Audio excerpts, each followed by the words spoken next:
Good evening all of you. और हम लोग आज देखेंगे ट्रिक्स फॉर सेल साइकिल। यहाँ पे देखिए हमारे यहाँ जो सेल साइकिल होता है वो दो फेजेज में होता है। एक हमारे यहाँ होता है इंटरफेस और एक होता है डिवीजन फेज, उसी का नाम होता है एम फेज। तो हमारे यहाँ एक इंटरफेज होता है, दूसरा कौन सा होता है, एम फेज।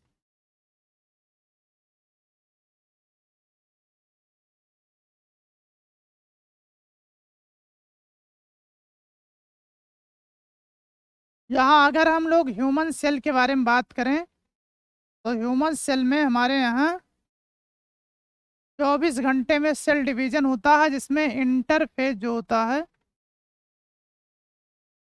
इंटरफेज में हमारे यहाँ सेल रहता है लगभग लगभग 23 घंटे के आसपास, 23 आवर। इंटरफेज में कितने आवर रहता है, 23 आवर। और 1 घंटा यहाँ पे 1 घंटे में हमारे यहाँ होता है, इसका नाम होता है डिवीजन फेज, या इसी का नाम क्या होता है, एम फेज। और इसमें जो होता है हमारे यहाँ लगभग 1 आवर लगता है, 1 आवर, 1 घंटा। यहाँ देखिए हमारे यहाँ जो इंटरफेज होता है इसमें ज़्यादा समय इसलिए होता है क्योंकि यहाँ पे सेल को प्रिपेयर होना होता है। इसमें हमारे पास 3 फेजेज आती हैं। एक हमारे यहाँ आता है G1, जिसको हम लोग गैप 1 फेज बोलते हैं। दूसरा होता है S फेज और तीसरा होता है G2 फेज। पहला होता है G1 फेज, दूसरा होता है S फेज और तीसरा होता है G2 फेज। तीसरा क्या होता है, G2 फेज।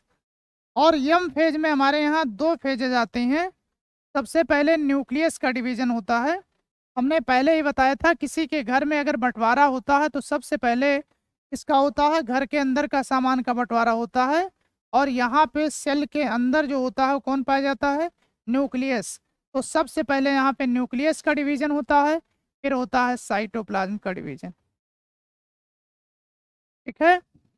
तो वहाँ पे हमारे यहाँ जब न्यूक्लियस का डिवीजन होता है तो 4 फेजेज में होता है। कितने फेजेज में, 4 फेजेज में। सबसे पहले आता है प्रोफेज। सबसे पहले कौन आता है, प्रोफेज आता है। दूसरा फेज का नाम होता है मेटाफेज, मेटाफेज, मेटाफेज होता है। तीसरा जो होता है इसका नाम होता है एनाफेज। और चौथा एंड लास्ट बस फेज आता है जिसका नाम होता है टीलोफेज। क्या होता है, टीलोफेज। क्या होता है, टीलोफेज। और सबसे लास्ट में आता है साइटोकाइनेसिस, साइटोकाइनेसिस। तो वहाँ पे देखिए न्यूक्लियस का डिवीजन जो हुआ है जिसको हम लोग कैरियोकाइनेसिस बोलते हैं, वो कितने स्टेज में हुआ है, 4। और यहाँ पे साइटोकाइनेसिस जो होता है वो अकेले स्टेज में हुआ है, एक बार में हो जाता है। ठीक है। यहाँ पे देखिए इतने काम होने के लिए, डिवीजन होने के लिए 1 घंटा लगता है। और इंटरफेस के लिए क्या होता है, मतलब सेल को प्रिपरेशन करने में क्या होता है, ज़्यादा टाइम लगता है, लगभग 23 घंटे के आसपास लगता है। ठीक है। तो यहाँ पे क्या होता है, ये हमारे यहाँ हो गया इंटरफेज और एम फेज। ये हम लोग के ह्यूमन सेल के बारे में है। यहाँ देखिए इसके लिए क्या होता है, सबसे ज़्यादा जो सवाल पूछा जाने वाला है इस समय, यहाँ पे पूछा जाता है सबसे लॉन्गेस्ट फेज या सबसे शॉर्टेस्ट फेज जो सेल साइकिल का होता है, वो इसी में पूछा जाता है हमारे यहाँ एम फेज में। तो इसके लिए हमारे यहाँ फार्मूला होता है PT मा। क्या होता है, PT मा। हमारे यहाँ क्या है, PT मा। पी से क्या होता है, प्रोफेज। हमारे यहाँ सबसे जो लॉन्गेस्ट फेज होता है वो कौन होता है, prophase. Longest phase, longest phase जो होता है वो होता है प्रोफेज। और सबसे जो शार्ट फेज होता है इसका नाम क्या होता है, एनाफेज। सबसे जो शार्ट होता है इसको क्या बोला जाता है, एनाफेज। ये सबसे शार्टेस्ट फेज होता है। शार्टेस्ट फेज, शार्टेस्ट फेज जो होता है कौन होता है? एनाफेज।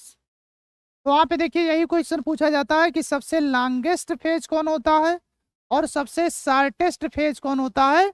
बाकी अगर हमसे सीक्वेंस पूछा जाएगा कि सबसे लंबा फेज कौन है, फिर कौन होता है, उसके छोटा कौन होता है, शार्टेस्ट फेज होता है, उससे छोटा कौन होता है, सबसे शार्ट कौन होता है, तो यहाँ पे पहले सबसे लॉन्गेस्ट फेज होता है प्रोफेज, फिर उससे स्मॉलेस्ट होता है जिसका नाम होता है टीलोफेज,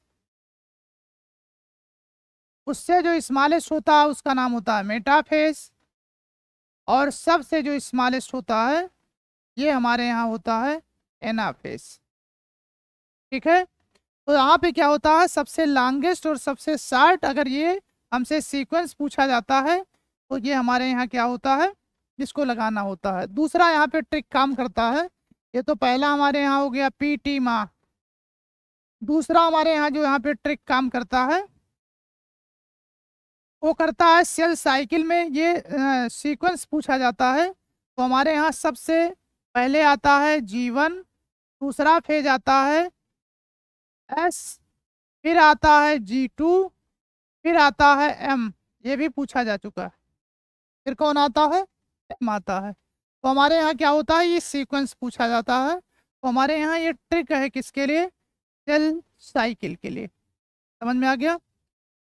तो आज यहीं तक, थैंक यू, धन्यवाद।